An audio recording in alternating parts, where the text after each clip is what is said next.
Os anos escondidos. Uma garagem apertada em São Francisco, duas mentes inquietas e um mundo à beira de uma revolução tecnológica. Era o dezembro de 2008. A crise financeira engoliu o mercado americano e as startups que sobravam eram forçadas a inovar ou morrer. Garrett Camp, um programador brilhante e fundador do Stumblr.com, voltava de uma festa com amigos em Paris. Tentou pedir um táxi às 2 da manhã em vão. A cidade de Lourdes não iluminava as ruas para quem precisava de um transporte seguro. Frustrado, teve uma ideia que mudaria o planeta.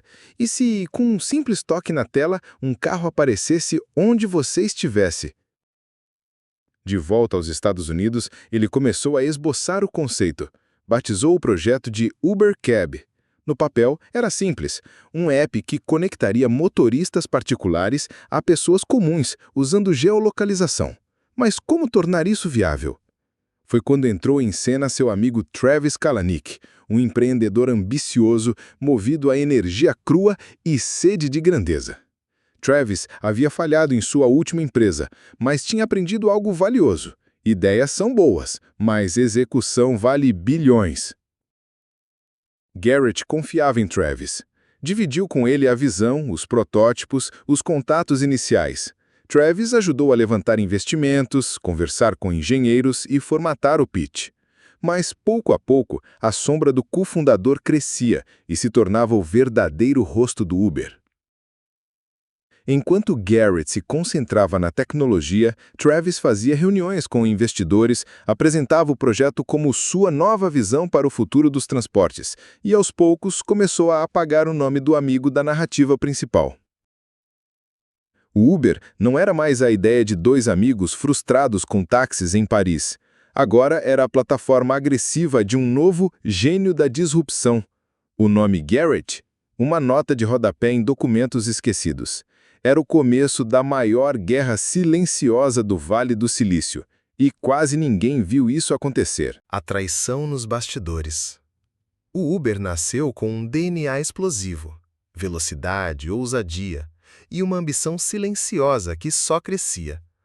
Enquanto o mundo via um novo aplicativo promissor surgindo nas ruas de São Francisco, por trás das portas fechadas, uma tempestade se formava. Garrett Camp, o idealizador, começava a perceber que o controle da empresa estava escorregando por entre seus dedos. Travis Kalanick, com seu jeito frenético e carisma agressivo, conquistava os investidores. Em reuniões, já se referia a si mesmo como o fundador do Uber. Garrett ainda era oficialmente o chairman, mas sua influência real estava sendo diluída. Era como assistir a um filho ser tomado por outro pai. Um pai que gritava mais alto e batia mais forte na mesa. Em 2010, Travis assumiu oficialmente como CEO. A narrativa havia sido reescrita. Para o mercado, o Uber era uma ideia que nascera da dor de Kalanick com os táxis, uma distorção conveniente. Garrett continuava na empresa, mas sua presença era simbólica. O poder, agora, estava totalmente nas mãos de Travis. Nos bastidores, os dois mal se falavam. Garrett evitava confrontos, enquanto Travis acelerava a expansão com um apetite voraz. Contratou engenheiros com salários astronômicos, traçou planos de dominação global e lançou o app em dezenas de cidades sem pedir permissão a nenhuma delas. Era o Uber Way. Melhor pedir desculpas do que permissão. Enquanto Travis se tornava uma celebridade da tecnologia, aparecendo em revistas e conferências, Garrett assistia tudo em silêncio. Para o público, ele era apenas uma nota de rodapé. Mas o mais doloroso ainda estava por vir. A guerra ética que o Uber travaria com governos, taxistas e até com seus próprios funcionários, tudo sob o comando de Travis. Garrett não reconhecia mais a empresa que ajudou a fundar. E pela primeira vez, pensou seriamente em ir embora. O Império da Guerra. Travis Kalanick não queria apenas transformar o transporte. Ele queria destruir o inimigo e qualquer obstáculo no caminho. Sob sua liderança, o Uber virou sinônimo de velocidade e escândalo. A empresa crescia em ritmo brutal. De São Francisco para Nova York, depois Paris, Berlim, São Paulo, Mumbai. A cada nova cidade, uma nova batalha. Travis não negociava com taxistas, ignorava legislações e comprava brigas com prefeitos e sindicatos. O lema era claro: entrar rápido, dominar primeiro, regular depois. Com os bilhões de dólares que levantava em rodadas de investimento, o Uber contratava ex-espiões da CIA para investigar concorrentes, usava ferramentas secretas para burlar a fiscalização e até criava contas falsas para simular demanda em cidades que ainda não tinham operações.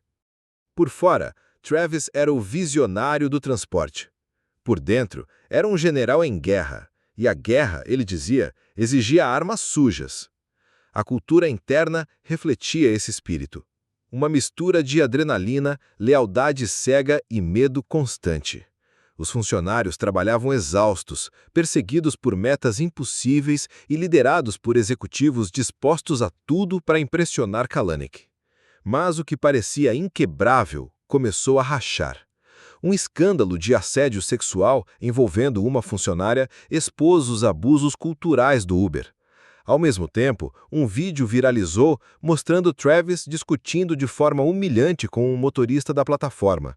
A imagem do CEO imbatível começou a se desmanchar. A mídia atacava, os investidores pressionavam e os próprios funcionários começavam a questionar tudo. Por mais que Travis ainda tentasse manter o controle, uma sensação tomava conta da sede do Uber.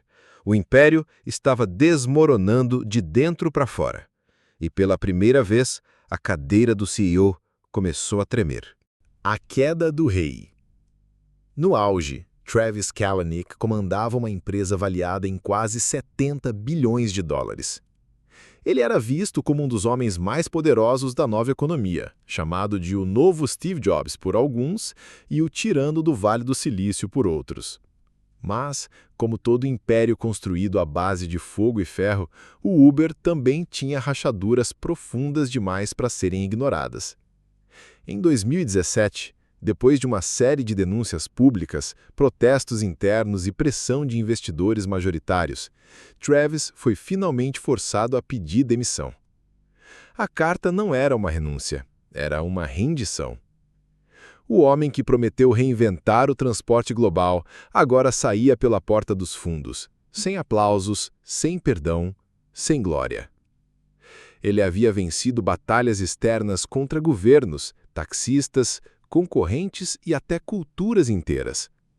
Mas perdeu a guerra interna contra sua própria arrogância, sua cultura tóxica e a ambição que atropelou amigos, sócios e valores. Garrett Camp, silencioso como sempre, permaneceu na diretoria. Seu nome voltou a ser lembrado em algumas matérias como o verdadeiro criador do Uber. Mas a mancha da traição e da guerra interna nunca sumiria por completo. O Uber sobreviveu.